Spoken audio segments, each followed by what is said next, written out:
Welcome to Hear Her Sports, the podcast about exceptional female athletes and women in sports. I'm Elizabeth Emery. Before I introduce this week's guest, I have a quick plug for another podcast. As of August 1st, WIS Sports launched Off the Front, a monthly podcast focusing on all things cycling and hosted by me. The first episode features Emma Pooley, current multi-sport athlete and former super accomplished road racer, a coaching tip from mountain bike world champion Allison Dunlap, feminist cycling writer and publisher Ellie Blue. We're on Apple Podcasts and wherever you normally listen to podcasts. I also have a link to Off the Front in episode notes of Hear Her Sports. I hope you check it out. All three guests are super smart and articulate. Plus, among other things, Emma and I talk about the recent 2-day women's version of the 3-week men's Tour de France. So that was pretty interesting. Now onto our regularly scheduled programming. This week I speak with Endurance Adventurer Katie Spotz, who is best known for rowing solo across the Atlantic. She was the youngest person to do that. She lives in Cleveland, so she biked over to my studio, and we had a great time, as you will hear, because I spent a great deal of the time laughing hysterically. Visit the website's episode notes for details on races and organizations that she mentions. And as usual, I start off by asking Katie to introduce herself. My name is Katie Spotz, and my background is in endurance challenges. I've been doing them for about 10 years, and the biggest endurance challenge I've probably embarked on is a solo row across the Atlantic, rowing 70 days alone at sea from Africa to South America. But what I'm currently doing is ultra running, so that's kind of my latest passion. I'm sure that we could talk for the whole show about your row across the ocean, but mostly I'm interested in, like, what are the things now? It's been 8 years, right? It's almost 8 years. So what are the things now that you remember most and are most important to you from that time? I mean, what really pulled me through is having a strong why. Like, you could figure out the what as long as you know why you're doing it. So since the row, I think the biggest, takeaway is like seeing that impact that it's made. So I've been able to go to India, South Africa, and Kenya for a month, helping like build the projects. So it really, like, before the row, I didn't really know much about the water crisis, and I that was really what it was about. It was a row for water to raise money for clean water projects. So I think it's just solidified the idea of whatever you're passionate about, find a way to give back along the way. And I'm definitely like humbled by, how much support there was to make that possible, because now there's at least 15,000 people that have clean water as a result of the challenges. Wow, I didn't realize that. So you're still involved with the clean water? Yep. So I've partnered with a nonprofit called H2O for Life, and they're based out in White Bear Lake, right outside of Minneapolis. And they work with schools. So they do school-to-school partnerships where they educate and inspire kids here to help kids in the developing world. So, I mean, we've seen that if you're able to get water in schools, that's a way to keep kids in school, because it's often them that are going and collecting water. So I do work with them speaking at schools, and we've done quite a bit of that over the past about 3 years. How are the kids here helping the kids there? So it's very grassroots. They'll do things like penny wars, and they'll do like a walk for water or run for water. 4 miles is the average distance that people walk to collect water. So a lot of times they do that. I mean, they've sold origami, they've sold crafts, they've done dodgeball tournaments, they've went to shopping malls and asked to collect the coins that people throw in water fountains. There's really an infinite amount of ways that they've been able to do that. So it's really not so much now me, pulling from my personal context as much as it's inspiring kids to really take that initiative on their own. So you're still going to schools here? I am, yeah. So this fall, probably not much in Cleveland, but because that the charity is based out in Minneapolis. So looking at doing some school stuff this fall out there. So you're adventurous now, and you've been adventurous for a decade. Have you always been adventurous? I've always been stubborn. My parents will vouch for that. Yeah, I think a part of it is having two older brothers, and then all their friends were around, and wanting to always keep up with them. I always loved riding the bike, climbing trees, just playing in the mud, being a tomboy. So yeah, I would say that I did always love adventure. Because adventure is very different from sport. Yeah, it is. And I'm glad you point that out, because at certain points in my life, I'm more into the sport and less into the adventure, and more into the adventure and more into the sport. Like, I think triathlon is the farthest from that with working in certain heart rate zones and being very calculated and getting like all the science behind it. And adventure, you just kind of throw that all out the window, and you're just, seeing what the day unfolds, because you realize that you can plan and plan and plan, but they say that it's not an adventure until something goes wrong. So that's kind of the point of an adventure, to put yourself in situations where you do have to, I feel like, yeah, it seems like a lot of the adventures were reckless, but even the row, it was 2 years of pretty extensive planning. And I was like training out on the Pacific Ocean with a woman that had rowed across the Atlantic. I was doing a lot with other ocean rowers, because really there's not like an Ocean Rowing for Dummies book. So you have to really go to the people who have done it. So yeah, I would say that ultra running kind of fits both the whole, like the sport side and the adventure side, because I don't know, it's just less competitive. I think just finishing is kind of its own feat. And I don't know that much about ultra running, but it seems like often things go wrong. So there is that. Yeah. I don't know. Like I've done a lot of meditation, like retreats, and that's something that I incorporate in my life, try to practice on a daily basis. And I feel like ultra running is very special in that you can kind of get in that meditative state. And I wasn't bored or like, when is it going to be over? When I look back at this weekend, I was talking to my friend about it, and that was there supporting, and it was like, wow, that went by really, like, I can't believe it's over, like, because you build it up so much, and then I don't know, it's weird, but yeah. So this weekend was the Eagle Up Ultra in Canal Fulton, a 24-hour challenge. So there were people doing the 100-mile, 100K, 50-mile, and 50K. So really whatever they wanted to do in those 24 hours. So tell me a little bit about that race. So it was a 5-mile loop, and it was pretty shaded, and there were about 300 runners. I had done an ultra January. It was a cool one. It was where you started New Year's Eve, and then you ran 24-hour or 100 miles until New Year's Day. So I think the cutoff was like 30 hours for that one. But this past ultra was my third 100-mile run, and the last one I was injured and decided to push through it.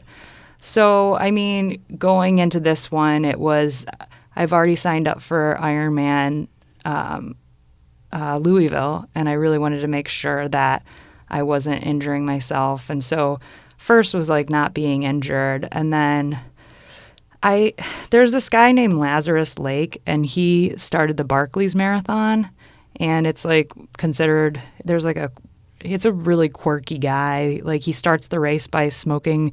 I saw the movie. It's so okay, good. So he was at the one on New Year's, and he was saying, nutrition, like, just eat what you want. Just, you don't need that much food. You don't need to walk. Like, and I don't know, he got, like, ever since I met him and learned about that, like, I'm like, man, maybe he's like, the last couple ultras and most ultras people walk. But this one I was like, I don't know. I just want to see about not walking at all.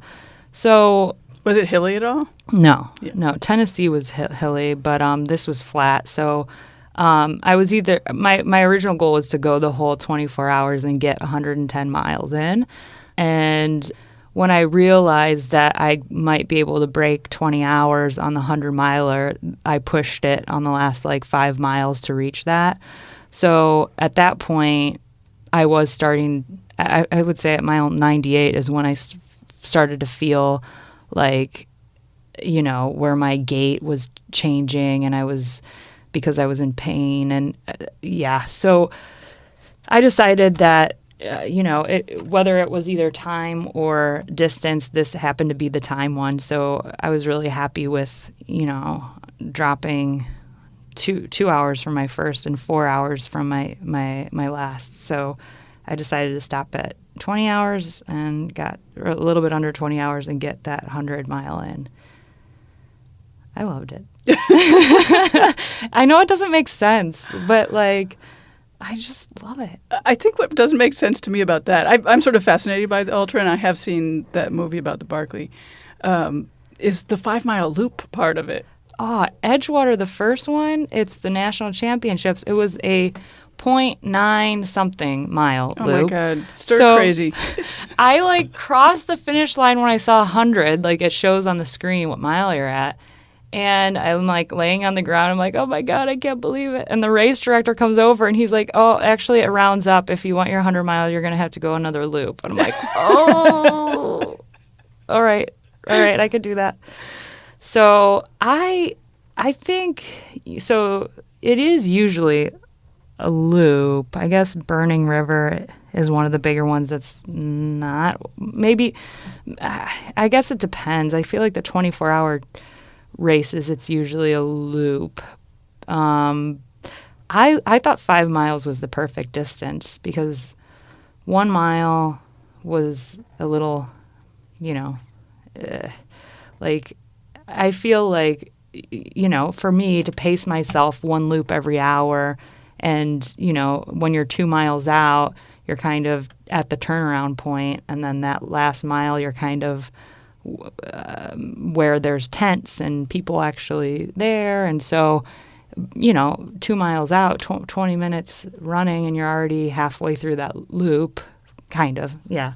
So it did go by pretty fast. I guess it does give you sort of an internal sense of time. Yeah, definitely. I'm so used to from triathlon doing that for 4 years, doing heart rate and watch, and really I was just looking at this sky to see oh, I'm going to be running until this is not in the sky anymore. So I would kind of gauge what time it was, but every time I went I could see what my mileage was. But the less I think about where I'm at and the more that I'm in the moment, it's a type of thing that you're kind of forced to be in the present moment, and it just takes so much focus to really get through it that I don't know. Do you go into a meditative state, or are you actually thinking about gait and what you're eating and things like that? I jump. Sometimes I'll use distraction. So my strategy was first through 30 miles was, just no music or anything. Then from 30 to 50, I was able to listen to music. And then in my head from Ironman training, it's the race doesn't start until the halfway point. So at that point is when I started taking caffeine. And so that was kind of my treat at mile 50. And then 50 to 80, I had no music. And then the last 20 miles, I had music again. So that music was one way, like as a bit of a distraction. Sometimes I focus on things like my gait or relaxing my shoulders. That's something that, like, if I'm not really conscious about that, I can start getting some like tension in my back, and then I lose my form, and then like the run economy and everything, it starts, and then you start overcompensating. So I really try to focus on my shoulders and making sure that my arms are relaxed. What kind of music are you listening to? Pandora, kind of like, I don't know. I wouldn't say like club, like dance kind of. I don't know.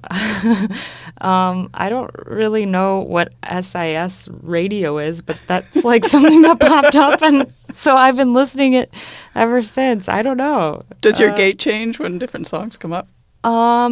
So I think I do run faster with music. So yeah, I would say that it does kind of give me that extra boost.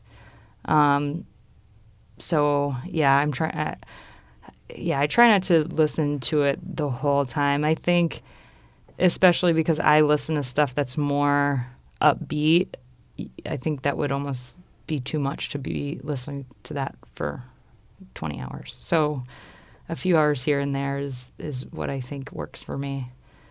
And what is your support providing? What are they doing? So there are people that have crews, and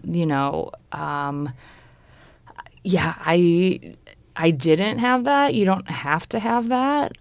So yeah, like there'll be like 4 or 5 people making sure you have everything you need and helping you. But I thought that the race was so well organized, and the race organizers and volunteers, like at the start, there was food and sports drinks, and then at the halfway mark they had another one with like limited fueling options, and then at mile 1 and 4 they had your own self-serve water that you could grab some at those. So they had it stocked enough that I felt like I would be fine, especially because that's how I kind of did my first 2.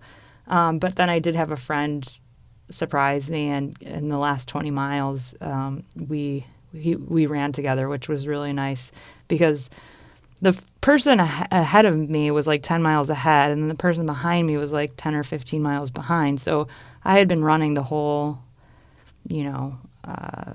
16 hours of that on my own, and so it was really nice to finish with that company.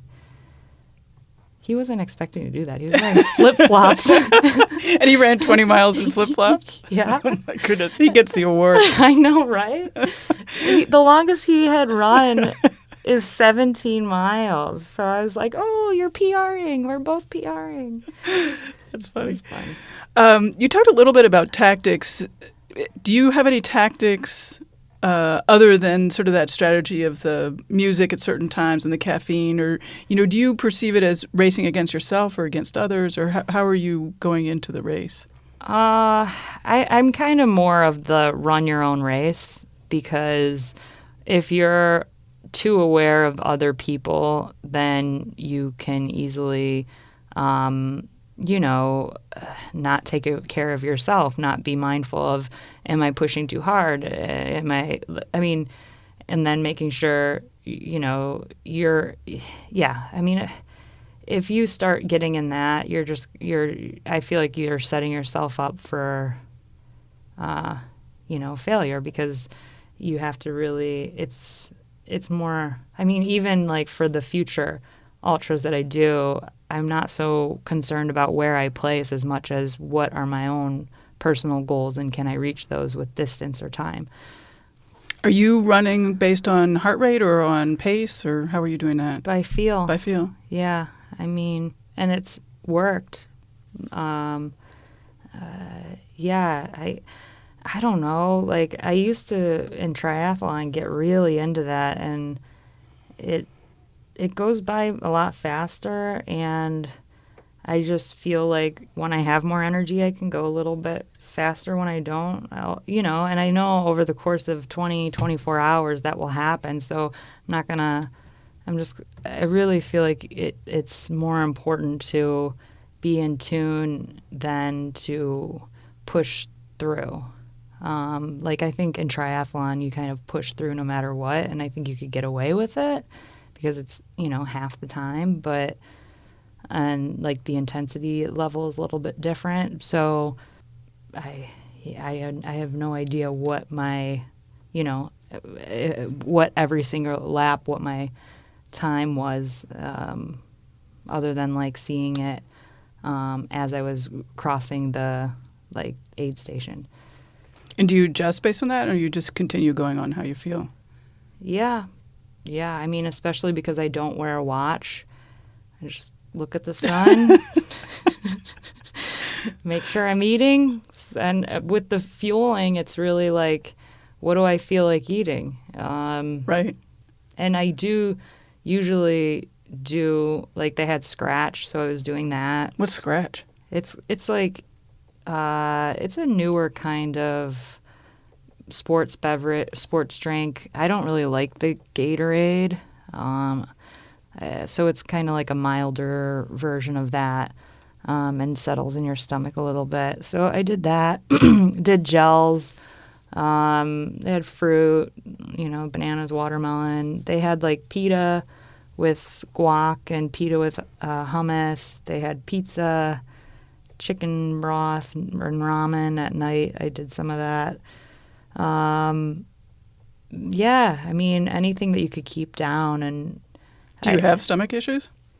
No. That's good. Like, I don't know why I like brag about this, but like I've been able to like go on a 100-mile bike ride, and sometimes I crave like sugar, fat, eat a Big Mac, and then go on like a 5 or 10-mile run. And it's like, I don't know if it's just because I've been doing this for so long, but yeah, I'm very lucky because I do see it a lot, especially in the longer distances. Like, there was definitely some of that happening at this race, seeing people that weren't able to keep it down. So, yeah, it does happen. That is lucky. So your training, is that also by feel? Do you have a coach? I did work with a coach for triathlon for a couple of years, but right now I am, just kind of doing it on my own. I mean, my training volume is probably not what you would expect. Like, I think because I injured myself during my 100-miler in January, for New Year's, January is out, and then I just started up again slowly in February. And then I had a marathon in April. So I was on a marathon training plan for 12 weeks until that. And then April, May. So then there was another 6 to 8 weeks from that marathon to this ultra. So not a lot of time. And so the max weekly mileage was probably like 50 or 60 miles. And I know, like my longest run before it was 30 miles. So, I mean... And are you doing weightlifting or cross-training or anything like that, too? Yeah, so I do weightlifting twice a week. And then now that I'm doing triathlon training, I'll be doing, like 2 or 3 swims, 2 or 3 bikes, 2 or 3 runs, and then weights twice a week, and sometimes yoga. What's your weight workout like? I mean, it's very basic. I mean, it's all body, so bicep curls, lunges, squats. It's pretty much all with the free weights. The one that I've really, like, this is a new one, is runner's arms, where you, like, I don't know. It really helps. Like, you only have to hold like 8 or 10 pounds, but I do it for a minute, and I think that that's really helped me with like my shoulder issues when I run. I wonder if that would help loosen your shoulders and relax you because you're used to holding more weight than you are when you don't have your weights. That's interesting. It's like that. Yeah. I mean, I look like really goofy doing it, but it really, that one's been helping, planks. I do some planks. And so there's like 8 to 10 different ones that I do 3 times. And I have weights at my place, so it's very easy to just do it whenever. And are you training in the winter in Cleveland? Yeah, so usually I do like summer triathlon, winter running. And I will run outside no matter what. Like I have those yak tracks that you put on your shoes. And so there's never a bad running day for me. Like even when it's raining, I don't mind. So, I mean, they say there's never bad weather. There's only bad gear, right? Or something like that. So, so what are your days like? Are you doing exercise adventure full time? Well, right now I'm studying for personal training certification. So that's something that I'm planning on starting in the fall. So right now, I guess my focus really is just training and then doing that soon. Yeah. And you mentioned meditation. I want to talk for a while about meditation. And Sure. Like a lot of the other stuff that you do, you're extreme. So you've done the 10-day meditation retreats. Tell me about that.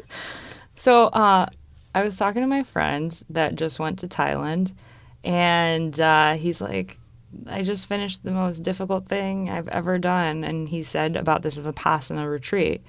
And, he didn't tell me much, just that I had to do it.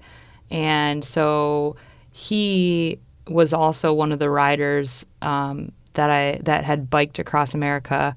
I did it with him, and we were a group of 40 riders doing it for the American Lung Association as a charity ride.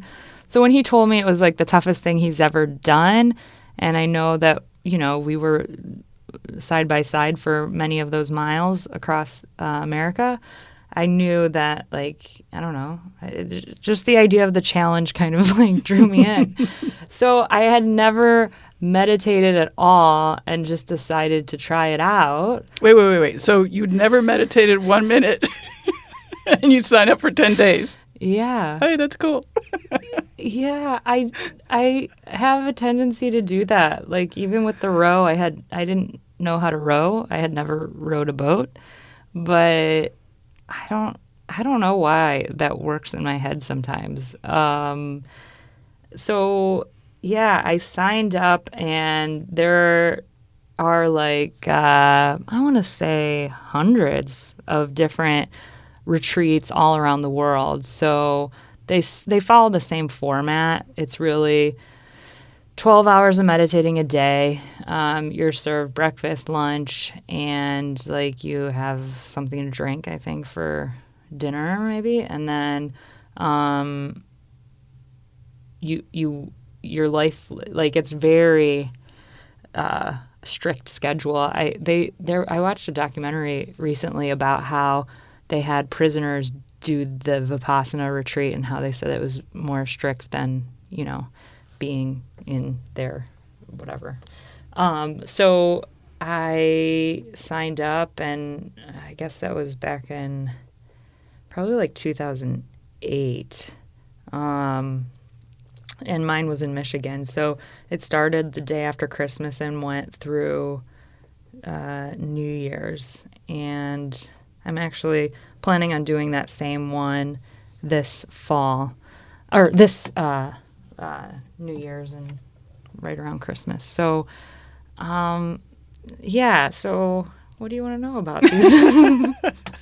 Well, one of the things that I found interesting, because I have looked into that before. I think it's really interesting that you can't sneak and go read and draw or something like that. Yeah. There's none of that. You're meditating and eating and sleeping. Yes.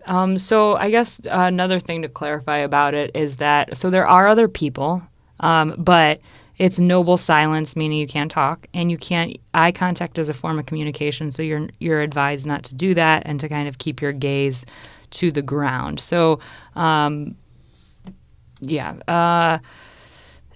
so I don't know how to describe what that is, because I know for every person it's different to experience something like that. But I guess for me, it was like you see the world. Say you're going to the eye doctor and you think you see the world in this clear way. And then, he says, can you see better? He or she says, can you see better now? And then you see that and you're like, wow, I never knew it could look like this. And so that's really it. It's a shift of perspective. It's of understanding of yourself, understanding of, everyone's experience is different. I could tell you there were moments where I was like, what am I doing? Why am I doing this? This is stupid. This is a waste of time.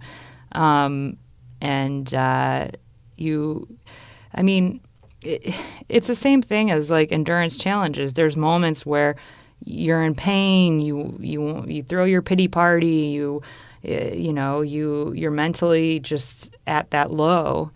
And in meditation, it teaches you, and you get to practice that, like, acceptance, like, oh, okay, I can feel this and not react to it. So that was really helpful. In endurance, it's helpful in everyday life. So, did you find that you went through phases? Like the first day, all you do is have like that monkey chatter going on, and then you move into another phase, and something else happens. I've never moved beyond that phase. Yeah, I feel like the monkey mind. I would say day 2 and 3, they say, is more difficult. I don't know what's like going to arise, but I mean, and I know there's different ways of meditation. The ways that I meditate, like sometimes it's like this body awareness, like what, and other times it's like mindfulness. So sometimes it's like counting your breaths, and like if I do have thoughts, I just label it thinking or worry, and then, come back to what is real and what is now. Do they provide instruction? For that retreat, they at the end of the night, you watched a 1-hour video, so everyone watches the same. Yeah. Yep, that's life in the Vipassana retreat. Are you gonna sign up? Are you gonna go with me this fall? Yeah, I actually want someone to I want a Greyhound or something, because if my car's there, I might end up leaving. And I want to like with my row, I didn't want a follow boat. If I had a follow boat, I probably would have quit. So I'm trying to figure that out. Anything else about the meditation retreat? Or do you have a daily practice? I do, yeah. So it's in the morning, 10 to 20 minutes every day. And you find that makes a difference? I do, yeah. I mean, if I don't do it, I start to notice. I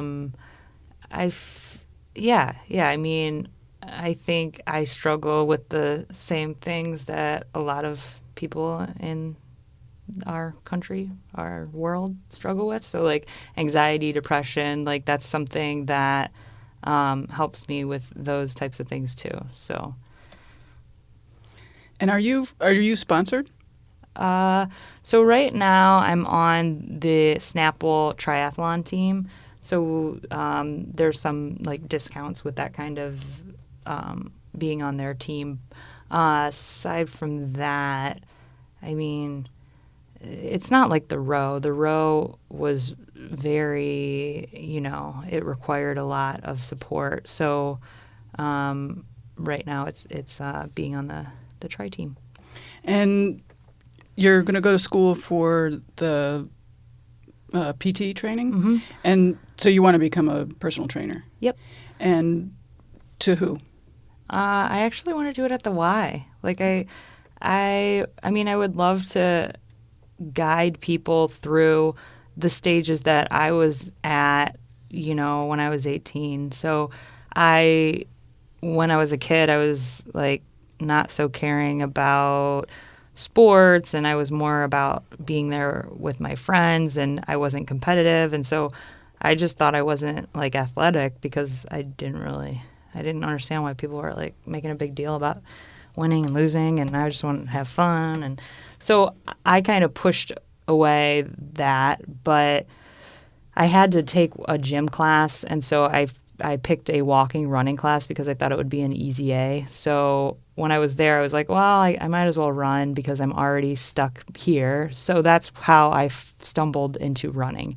So I think the greatest changes in myself happened in those early stages when I didn't think I could run 1 mile. 1 mile was like my Mount Everest. And so I think I'm excited to see people push through those moments. I mean, of course, it's exciting to be able to see people would be exciting to see people do bigger things, but I kind of want to work with like everyday people that are struggling maybe to do their first 5K.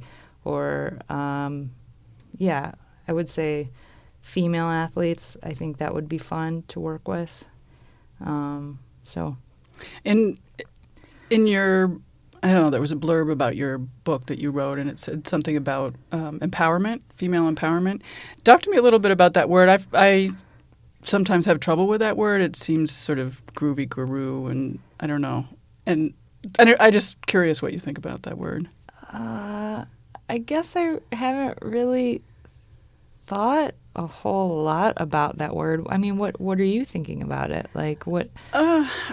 It doesn't seem very powerful to me. I think it's like to me. I guess it feels like somebody's giving me power rather than me taking power or being powerful. Like I'm going to come in and rescue you and give you power. Okay, I don't see it like that. This is how I think like empowerment or courage or like any of the things that is the perception of giving you giving something. It really isn't about that. It's already there. It's just taking away whatever's covering it. So that like infinite possibility thing exists within everyone. But it's sometimes, like for me, it took people to help me uncover that.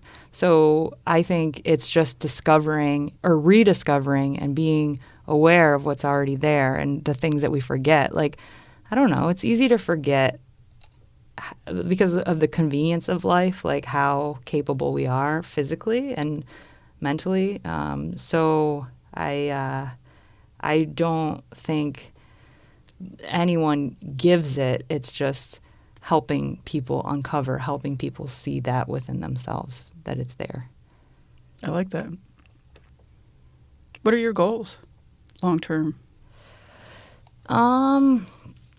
So I would say that I am kind of careful about setting too many goals because then it creates like a little more pressure. So I do like to take things one thing at a time, and I don't want to burn myself out. So I think I do kind of keep my focus more short term, but I think like in general, the things that are important to me are giving back.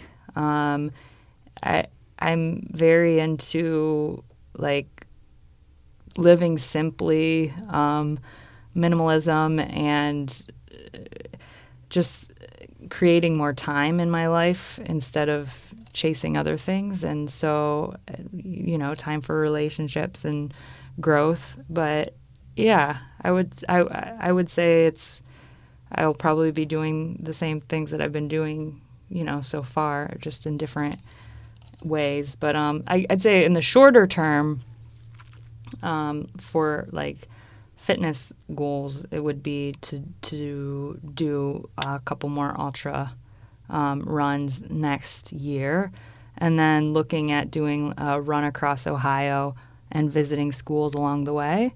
So it would potentially be like 10 marathons in 10 days, visiting 10 schools, and then finishing around World Water Day in March.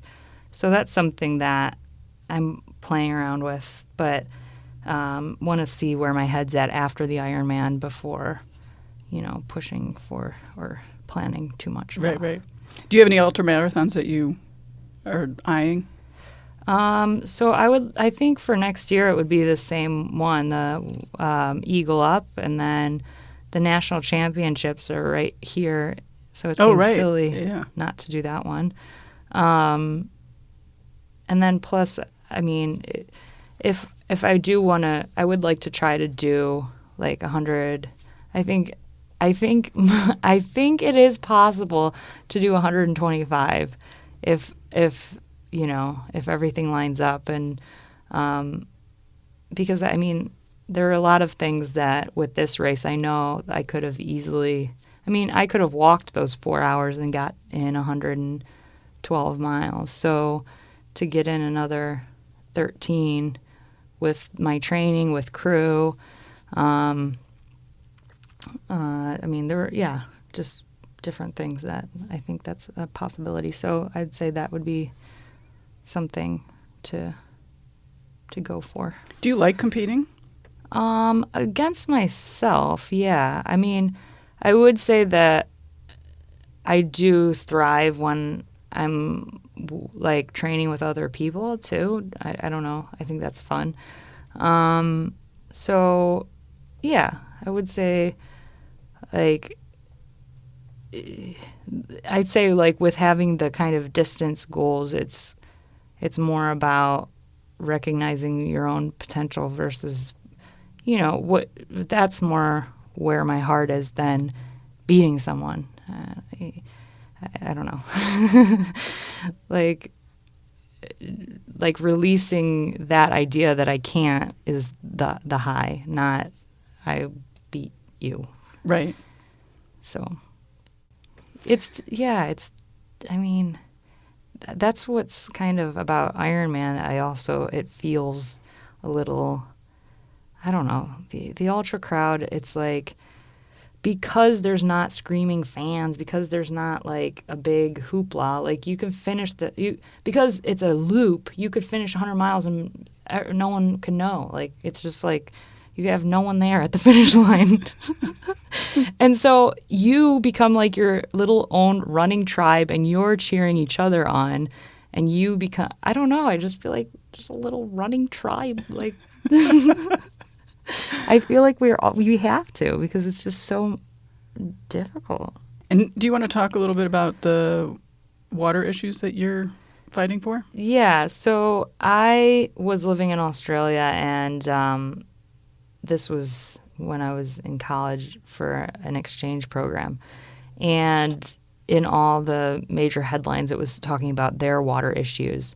And it just started getting this ball in my head rolling about like, wow, this is a very developed place and they're freaking out about water. And that's something that I've wasted my entire life. I didn't, I never thought about running out of water or needing to conserve water. And I'm definitely not of the make people feel guilty for whatever water wealth we have here. It's just more about, hey, we can make a huge impact in someone's life just by helping them get water. So I was learning about the water issues in Australia, and I took an environmental science class, and the professor mentioned that the wars of the future would be on water.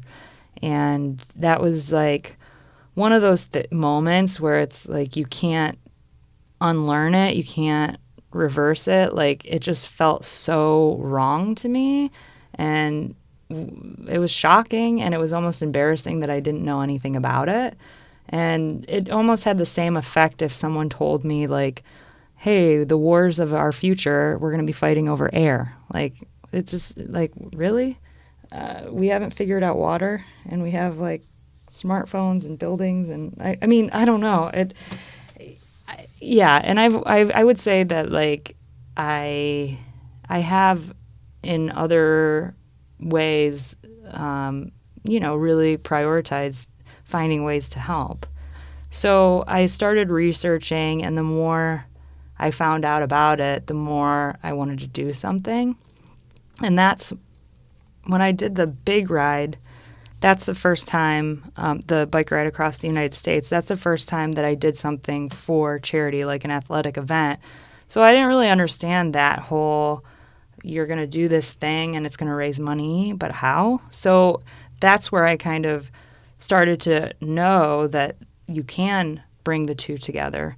You could basically do anything and make it into a fundraiser. So, and the money does go, in fact, to the organization. Yes. So that was very important to me because I didn't want kids that are having lemonade stands to be going to pay for my rowboat. So, I did work really hard to make sure that there were sponsorship funds, and before that it was what I had saved up with summer's lifeguarding, and I put everything out there to make that work, especially when there weren't any sponsors involved. So I was very, fortunate to have had sponsors to help make that possible.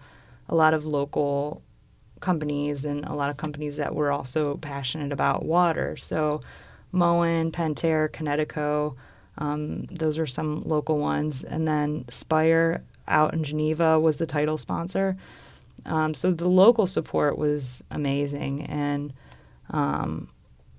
because of their sponsorship, that made it possible that 100% of donations went to the nonprofit and then after the row, a lot of fundraising continued with speaking engagements and working with different Rotary clubs and doing different events. So I would say, it almost doubled after with all the different events. And what can people who want to support your cause, what can they do? So the organization that I've partnered with is called H2O for Life, and their website is h2oforlifeschools.org. And $30 is enough to help one person get clean water. So if you want to do that, that would be awesome. What do you think about water in Ohio? I sometimes worry about us not being able to protect our own water. Yeah. And we're so lucky with all this water. Yeah, I feel like, there are things within our control and there are things outside of our control. And whenever we have a chance to change and to do something within our control, there's so many ways that we can here in Ohio, whether it's, one of my best friends has a nonprofit called Drink Local, Drink Tap. So they do lots of different events to help our water here. They're doing beach cleanups and, I think where I spend most of my headspace is what can be done. I think there's always room for improvement. Yeah. Well, we're wrapping things up, but before that, is there anything else you'd like to talk about that we haven't covered? Well, I think sometimes people will be like, oh, I could never run 100 miles. I can never do this. I can never do that. And the truth is, I said that to myself at one point too. So the only thing that I would leave people with is just that idea that just because you think you can't do it doesn't mean you can't do it. It's possible that you can. And so I think trying is the most important thing. And, I've failed, and that's a part of the process of succeeding. So, I guess that's it. What is the first step? The first step? If you think you can't do it. For me, it was the first mile. I did 1 mile, and that made me think that I could do 2. And then after doing 2 miles, that made me think I could do 3. So I think it depends on what your goal is. But, everything has momentum. So when you take that first step, it's the most difficult, but then it gets easier as you go. So Great. Well, thank you again for being here. I really appreciate it. Yeah, it's been fun. Very good. Well, thank you. Thanks for listening. Sign up for the Hear Her Sports newsletter, which I send out every other week. It includes links to a couple of videos or articles or websites that I discover while researching guests. It's really fun to put together, so I hope you enjoy it. You can sign up at hearhersports.com. Please rate and review Hear Her Sports on Apple Podcasts or wherever you listen to podcasts. Doing so definitely helps others find us. Do you know any sporty, adventurous women? Please tell them about these interviews with inspiring, adventurous women. And finally, help to keep this podcast going with a donation of any size. Go to the donate page at hearhersports.com. I'll see you in 2 weeks.